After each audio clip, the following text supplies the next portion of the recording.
The Philadelphia Eagles are walking into a season where every spotlight is locked on Jalen Hurts.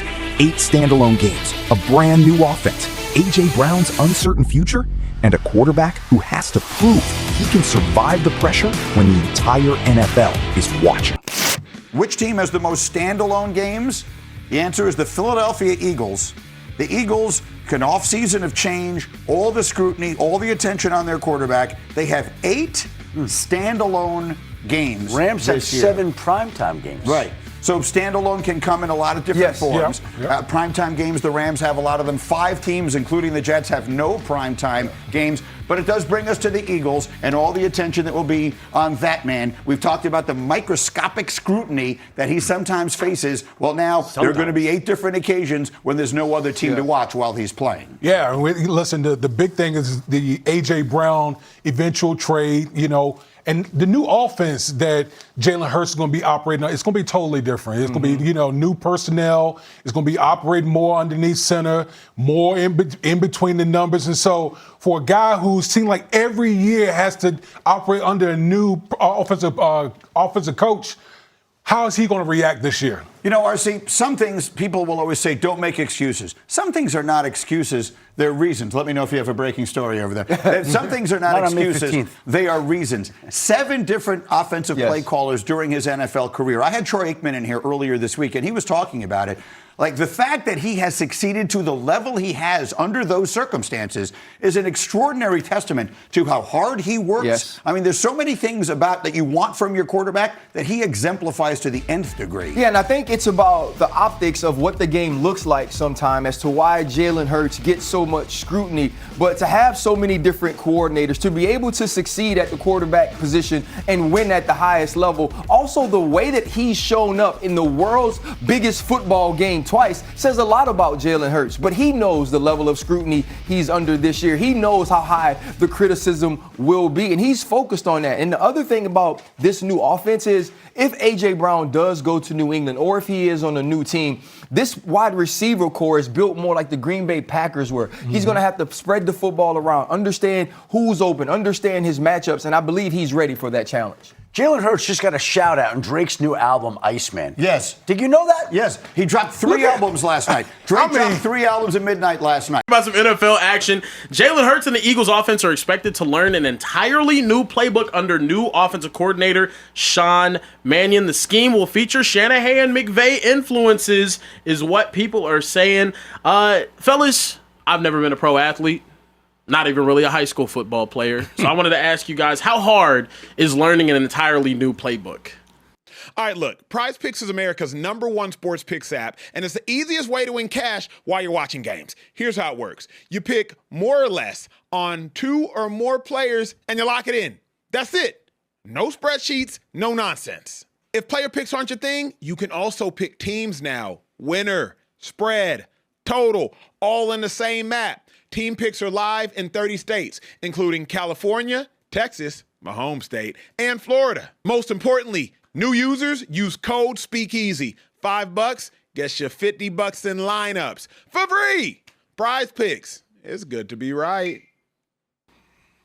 It's interesting. 2-5, I want your thoughts, because from a defensive perspective, learning a new playbook is simply like learning a new language. But typically, so long as the defense is the same, right? So long as it's a 3-4 defense to a 3-4 defense, it's like Spanish to Italian. There's similarities in the languages, as opposed to it being like Spanish to German, when there's quite literally no similarities in the languages. I'll give y'all a simple example. If you were in a 3-4 defense, and you wanted to send the outside linebacker from the open side, you might call it Ohio Pack Trio. Ohio means the O in Ohio. Hey, open side, outside linebacker, you're going. Pack is cover 6, trios cover 3. So Ohio Pack Trio would be open side, outside linebacker, you go. 2x2 formation, hey, we're going to run cover 6. 3x1 formation, we're going to run cover 3. That's how you would call it in one defense. The exact same play call might be eagle wide, open me, 63. Open me means, hey, open me. Whoever's open, me, you go. And then 63 is, hey, cover 6 or cover 3. So the exact same play call, Ohio Pack Trio, is eagle wide, open me, 63. so long as you understand different languages, it's not that hard to change playbooks. You just have to remember, like, okay, wait, Ohio and Open Me, same thing. Pack Trio 63, same thing. Depending on how fast your processor is how fast you can pick up another language. If you don't have a super fast processor, you probably can't pick up languages or playbooks all that fast. But that's from a defensive perspective. So 2-5, from an offensive perspective, you had to go from Andy Reid from 2009 to 2013, and then you got Chip Kelly 13 and 14. What was the difference in maybe verbiage, in play calling, in offense? Well, learning a new offense ain't easy at all. And it can be pretty tough, right? Especially if you're a young player. But you learn the concepts. You learn the formations, right? You learn what he's trying to accomplish. You learn the verbiage. That'd be the hardest part. Is like, okay, because a lot of things might be the same. Like if I want to slide the offensive line, I might say lion to slide it left. I want to slide it right, I say ram. If I want to, mic a certain back or a different secondary defender. So the wording and the verbiage is definitely hard. But to be honest with you, man, if I'm a quarterback, right, and we're talking about the Eagles here, I'm sure. If I'm Jalen Hurts, it may be tough just because it's another coordinator. But the truth of the matter is, like, we're going to call plays that fits his skill set. You get what I'm saying? So right. I think sometimes when we bring up the offensive play caller or different schemes, like, it's going to fit him. We're not about to go to an offense where we're just going to do 5 wide all day or 4 wide all day. We're going to go to an offense that is going to use his legs, is going to use his arm, the things he wants to do. You're not about to go to a team where the quarterback's making $250 million and we're not doing what he wants to do. Yeah. So I think we'll be fine. I think we'll be fine. I think we'll run the ball a lot. I think the Eagles, whoever the coordinator is, we're going to run the ball a lot with Saquon Barkley. Right, I think whoever the coordinator is, we want to get Jalen Hurts the ball, have him using his legs. Right, I don't say a big change. I think you'll see the big change in the running schemes we do. Right, saying it more of the Shanahan type of offense, McVay. But I don't think it'll be super complicated because that's the type of offense we don't want. Right, we got the players in the locker room where we don't have to be complicated because we are so damn good. Right, and I think it's gonna be the same thing. So when they bring up these coordinators, it's not easy, but it's not super hard. I think for the team we have, this would be an easy situation, to be honest with you. Maybe not easy, but it'll be. You can adjust to it. You know, you can adjust to that. Do you still believe? Because I don't know if I do anymore. That the Eagles roster is so good that coaching doesn't have to be elite. Like the offensive line banged up last year, really banged up the back half of the year before. Jeff Stoutland no longer there, 2-5. A.J. Brown likely not going to be there. I don't know if the offense is still so ridiculously talented that it doesn't need scheming to get open. Back in the day, Lane Johnson will maul you. Dickerson will maul you. Cam Jurgens, they'll maul you. Saquon, just go do your thing. Those days are dead and gone based off last year. It's no longer a healthy, young offensive line that's just going to maul you. I think now you need an offensive coordinator that can scheme things up. Ben Johnson, get some cheap stuff. Get some free stuff. Get some freebies. Couple reverses. Couple now passes. Couple screens. Couple tunnel screens. Like couple tight end screens. Couple shovel passes. Just some easy stuff. Do you still think that the offense is so talented that Sean McMahon doesn't have to be great, or you think like, no, we need Mannion to be great? You can always put some wrinkles in there, right? You can always put some new little flavor to it. But the truth is, like, we're a good offense. We're a good team. We was banged up last year with the offensive line. I think they'll be back. Saquon is still Saquon. I don't know if y'all forgot. I didn't. Same dude that had the 2,000 yards, he's still back. And then, yes, we are going to lose A.J. Brown, and I'm going to miss A.J. Brown myself. But I think it's the time for Smitty to step up. Smitty has been so good that he gets overlooked.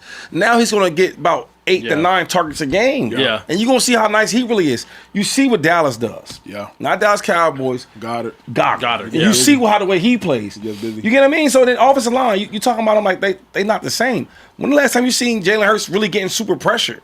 Unless you blitzing them. Yeah. Because our tackles block. You know what I mean? And then the new wide receivers that we do have, they going to make some plays. So I'm not tripping. Because I know we're going to see that green back in the bowl. Yeah. If I'm an Eagles right, fan, Karen? If I'm an Eagles fan, this is exactly what you want to hear. Come on, you want to hear that I'm going to run a play action predicated offense, and I'm going to be able to get Maybe this offensive line, a little bit more time, a little bit more structure, maybe heavier sets. Now that you have another good tight end that they just drafted in Eli Stowers, the Eagles are going to be a problem. The Eagles are absolutely going to be a problem. I like the fact that they're I don't know. It's tough building an entire new offense. I would love to look at it negatively as a hater of the Philadelphia Eagles, but I have to be honest, it's what they needed. They need a new identity. They need to run more play action. They need to run more out of under center rather than just everything out of shotgun over and over and over again. So I think this is a really encouraging sign for the Eagles. They're putting some twang on that thing, and it's gonna be tough. The last thing I'm gonna say is, yeah, twang on that. He said, spice it up a little bit, like twang on that put some twang on that thing. Last thing I'll say is, what? There's no, yeah, it's wild. It's wild. I'm ignoring it, but it's wild. There's Sean Mannion is probably the non-head coach under the most pressure this year. I don't know if there's another coach on a staff that's not a head coach under more pressure, and he's probably under more pressure than 10 or so head coaches. Like, those are the expectations in Philadelphia. Number one, Jeff Stoutland is not there, and Jeff Stoutland is not there in large part because he can no longer have a say over the offense. So, Sean Mannion, you unintentionally are part of the reason Jeff Stoutland is gone. And then two, Kieran, like, dude hasn't called plays before. He just hasn't. Yeah. And I don't know why. Isn't a negative thing, though? It's just a question. It's a negative. But the reason it's a negative is, like, if you're a rookie, that's a negative. Any rookie's a negative. Sure, it's also a question, but it's also a negative. A rookie quarterback is a negative. A rookie running back is a negative. It's a question, but I'm just like, bro, I don't know who Sean Mannion is. I don't know what Sean Mannion's capable of. I'm excited because hopefully he's young and he's innovative, and the Eagles have an offense that is going to be hungry and dynamic, but Mannion is under a hell of a lot of pressure. Do you think Jalen Hurts is excited about the development? Like this development, this story, this offense that he's going to have to completely relearn. Do you think he feels great about it? No, but I think that's part of the dilemma with Jalen Hurts. I think Jalen Hurts isn't good at being on top. Jalen Hurts is really, really, really good at being an underdog. Yeah. Freshman, and the history lesson for those that don't know, freshman at Alabama. SEC, I believe, freshman of the year. I think maybe the first time or something like that. Yeah, underdog. Then he's on top. What happens when he's on top, Kieran? You know this as well as anybody, myself included. He gets benched for Tua. For Tua in the national championship game. But he comes back the next year as what? An underdog. SEC championship game is an underdog. He comes in for Tua, and he balls. Goes to Oklahoma, an underdog, because now they've kicked you out of Alabama, proverbially speaking. Underdog. Has a 12-2 season. Phenomenal. Gets overlooked in the draft. I think he's the fifth quarterback or so taken in the second round of that draft. Underdog. Gets on top. Beats out Carson Wentz. Has a MVP runner-up caliber season. On top. Yeah. Next season. Bad season. Underdog. Next season. Super Bowl. On top. Super Bowl MVP. On top. Bad season. Jalen Hurts. He's an underdog again. He's an underdog again. So he doesn't do well, historically speaking, with success. Yeah, we'll see how he does. That might be why he speaks in all the motivational quotes. Yo, mic check 1 to 2, -1, -2. Game over for this video, folks. Smash that like button, drop a comment, and subscribe to stay in the huddle for more. This is NFL Madness, bringing the heat and signing out.